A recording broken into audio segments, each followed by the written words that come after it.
मित्रांनो नमस्कार. आजच्या भागामध्ये आता जे आजोबा असतात ती मंजू पोलीस स्टेशनवरून घरी येते. सत्या आणि मंजू. तर आता लगेच ते आजोबा तिथे उभं बघून लगेच आता मंजू विचारते, सत्या आई कोण आहेत? तर सत्य सांगतो की माझे मावस आजोबा आहेत.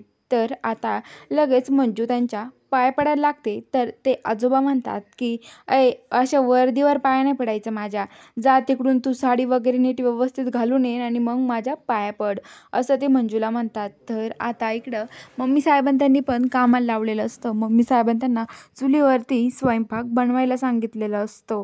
तर मम्मी साहेब म्हणतात की आता या म्हाताऱ्याचं काय करू ना मी, मला काहीच कळत नाही आहे. तर आता लगेच सत्य म्हणतो की वाघमारे या साडी घालून. मंजू साडी वगैरे घालते आणि येते खाली परत आणि त्या आजोबाच्या पाया पडायला लागते. तर ते आजोबा म्हणतात डोक्यावर पदर घे आणि मंजू डोक्यावर पदर घेते. तर आता ते आजोबा तिथे बसून राहतात. तर आता सगळेजण मंजून त्या स्वयंपाक वगैरे बनवतात आणि जेवायला घेतात. सगळेजण जेवायला बसतात आणि जेवायला बसल्यावरती आता ते जेवत असतात. तर आता जे आजोबा आहेत ते इकडे बसलेलेच असतात.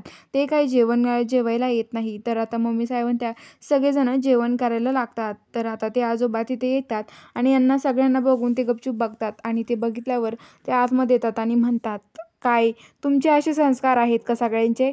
काय वळण आहे का नाही तुम्हाला काही? मोठे माणसं अगोदर जेवायचे मग लहाने, काही कळतं का नाही? वळण पाहिजे थोडंसं, वळणसुद्धा नाही आहे तुम्हाला, असं ते म्हणतात. तर आता लगेच मम्मी साहेबांनी ते सगळेजण उभा राहतात आणि आता ते आजोबाला सगळेजण घाबरतात. ते म्हणतात की आजोबाला म्हणतात, आजोबा तुम्ही पण बसा ना जेवायला.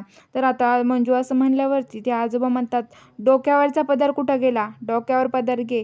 आणि मम्मी साहेबांनी त्यांना पण ते म्हणतात, डोक्यावर पदर घ्या, डोक्यावरचा पदर कुठं गेला, असं ते आजोबा म्हणत असतात. तर आता बघूया पुढच्या भागामध्ये नक्की आता सत्या आणि मंजूच्या आयुष्यात पुढे काय लिहिलंय हे सगळं बघण्यासाठी आपल्या चॅनलला सबस्क्राईब करून घ्या.